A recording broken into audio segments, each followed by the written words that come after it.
Sir, இப்ப நம்ம எனக்கு முன்னாடி பேசின திரு இளங்கோவன் ராஜசேகரனா இருக்கட்டும் அல்லது திரு மில்டனா இருக்கட்டும், they will understand and appreciate my stand. அதாவது அந்த ஸ்டெர்லைட் தவறு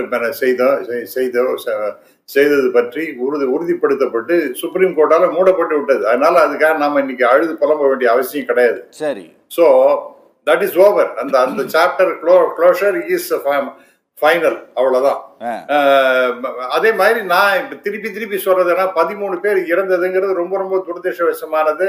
அதுல Innocent people have been murdered. அதுல ஒன்றும் டூ ஒப்பீனியனே கிடையாது. அதனால ஆனால் அதே சமயத்தில் இந்த மாதிரி அப்சர்வேஷன்ஸ் எல்லாம் பண்ணும்போது தான் சார் இந்த ஸ்டெர்லைட் இண்டஸ்ட்ரி மூடப்பட்டு விட்டது அப்படின்னு சொன்னதுனால என்ன எஃபெக்ட் என்ன ஆயிருக்குன்னா, தமிழ்நாட்டுக்கு நமக்கு நிறைய மூலதனம் வரணும், நிறைய புது தொழிற்சாலைகள்லாம் வரணும்னு எதிர்பார்த்துட்டு இருக்கோம்.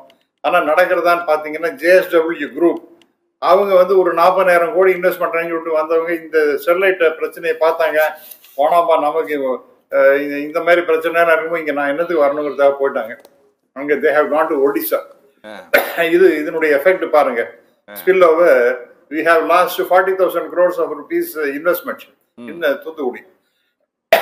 இப்ப ரெண்டாவது நாம பார்க்கும் பொழுது இது எப்படி நடந்தது எல்லாம் ரைட்டு சார். பட் நான் கேட்கிறேன், ஒரு கோர்ட் அப்சர்வேஷன்ல ஒரு இண்டஸ்ட்ரியலிஸ்ட் அப்படிங்கிற பாயிண்ட் நீங்க சொல்லும் பொழுது என்ன basis sir?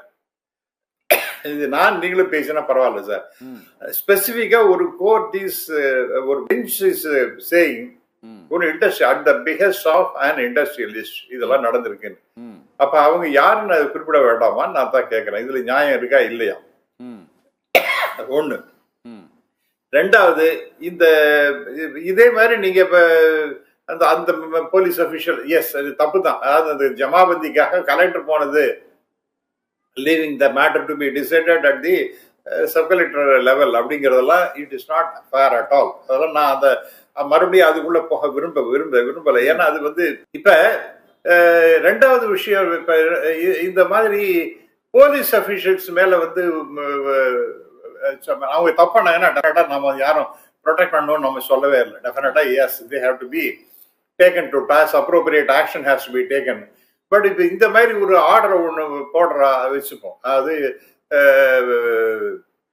Vigilance anti corruption department will have to take appropriate action. அவங்களுடைய சொத்து எல்லாம் எவ்வளவு இருக்கு, எவ்வளவு ஏறி போயிருக்குன்னா, அப்புறம் அவங்களோட ரிலேட்டிவ்ஸ் எவ்வளவு சொத்தெல்லாம் ஏறி போயிருக்கு அப்படின்னா, they have come to a conclusion of it. That is, without verifying all the records, they have come to a conclusion.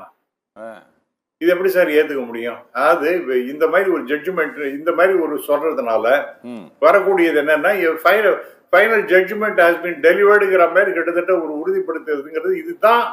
It will simply rattle the police officials. Okay. It will rattle the revenue officials. It will rattle the pollution control officials.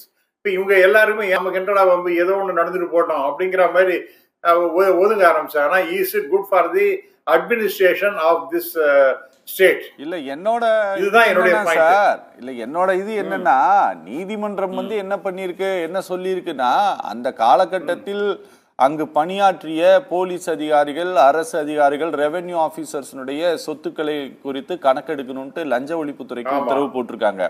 But அதே ஆர்டர்ல அவங்க என்ன சொல்லியிருக்காங்க, not இண்டிபெண்டா work பண்ணியிருக்காங்க சிபிஐஏ. இவங்க இப்படி செயல்படுவாங்கன்ட்டு நாங்க எதிர்பார்க்கல. நிறைய லேப்ஸ் இல்ல நான் முடிச்சிடறேன். நிறைய லேப்ஸ் எல்லாம் இவங்க பண்ணியிருக்காங்க இவங்களுடைய இன்வெஸ்டிகேஷன்ல சொல்ல போது, நீங்க அந்த சம்பவத்துக்கு ஆதாயம் அடைஞ்சிருக்காங்களான்ட்டு விசாரிக்க உத்தரவிட்ட நீதிமன்றம் ஏன் இந்த வழக்கை மூடி மறைக்கிறதுக்காக சிபிஐ முயற்சித்துக்கலாம், அதனால அவங்களும் பணம் வாங்கியிருக்கலாம், அதனால அவங்க சொத்தையும் விசாரிங்கன்ட்டு ஏன் சொல்லலாம் நான் யோசிக்கிறப்போ. சார் அதேதான் சார். அப்ப ஒரு சாம்பு இவங்க மேலே குத்தப்படுகின்றது.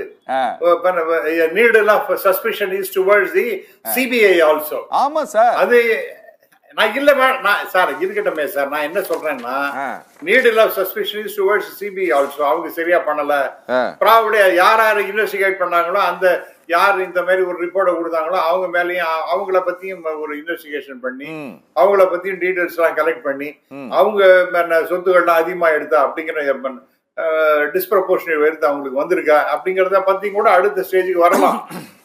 இது அது it is a pointer towards that தான் நான் சொல்றேன். இல்ல இப்ப நீங்க கேட்ட கேள்விக்கு கரெக்ட்டா பதில் வந்துருச்சு சார். யார் அந்த இண்டஸ்ட்ரியலிஸ்ட் கோர்ட் சொல்லணும்னு சொன்னீங்க இல்லையா, அதே போல கோர்ட் வந்து சொல்லுது நாங்க ரொம்ப சர்ப்ரைஸ் ஆக்குறோம்.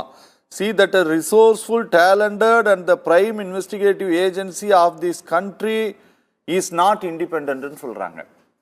சரி சார், அதான் நானும் சொல்றேன் சார். சார் அப்ப அவங்க சொத்தை இல்ல விசாரிக்கணும். ஆமா, அதத்தான் sir needle of suspicion is towards CBI also அப்படிங்கிறது தான் இதுல இருந்து புரியுது. we can infer அதே மாதிரி யார் அந்த இண்டஸ்ட்ரியலிஸ்ட், ஓகே இதெல்லாம் எல்லாம் அவங்களுக்கு தெரியாதா சார்? அந்த அளவுக்கு ஸ்பெசிபிக்கா சொல்றாங்கன்னா அதை வந்து ஓபனாவே சொல்லிட்டு போலாமே. Yes, it is Anil Agarwal who wanted to teach a lesson to the people of the agitating people அப்படிங்கிற மாதிரி அதையும் சொல்றதை சொல்லிட்டு போட்டோமே. இது இன்னும் அவங்களுக்கு நிறைய இன்புட்ஸ் கிடைச்சிருக்கலாம். அவங்களை என்ன யார் என்ன பண்ண முடியுங்கறீங்க? இல்ல இப்ப அவங்க க்ளோஸ் பண்ணிட்டு போயாச்சு சார். அதனுடைய க்ளோஸ் பண்ணிட்டு போனதுனால 40,000 கோடி ரூபாய் நமக்கு இன்வெஸ்ட்மெண்ட் போச்சு சார். சோ இதெல்லாம் போனா போறது பரவாயில்ல, அதெல்லாம் அப்படிதான் நடக்கும். எல்லாம் என்விரான்மெண்ட் காரணக்காக நம்ம வந்து சில இழப்புகளை சந்திக்க வேண்டியதுதான். நம்ம ஒரே வார்த்தை சொல்லி அதை முடிச்சிடலாம், அதுக்கு ஜஸ்டிஃபை பண்ணிடலாம்னு வச்சுங்க. சரி, ஆனால் இதுவரையே நீங்க ஒன்னொன்னுக்கு நீங்க எல்லாரும் மாதிரியும் ஒரு சஸ்பிஷனோடய பார்த்துட்டு இருந்தீங்கன்னா அந்த போலீஸ் அபிஷியலா இருக்கட்டும் அல்லது பொல்யூஷன் கண்ட்ரோல் டிபார்ட்மெண்டா இருக்கட்டும் ரெவென்யூ டிபார்ட்மெண்டா இருக்கட்டும் அந்த அபிஷியலுக்கு ஒரு பயம் வருமா வராதா? இது கரெக்டா அப்படிங்கறத என்னுடைய பாயிண்டா இருக்கு.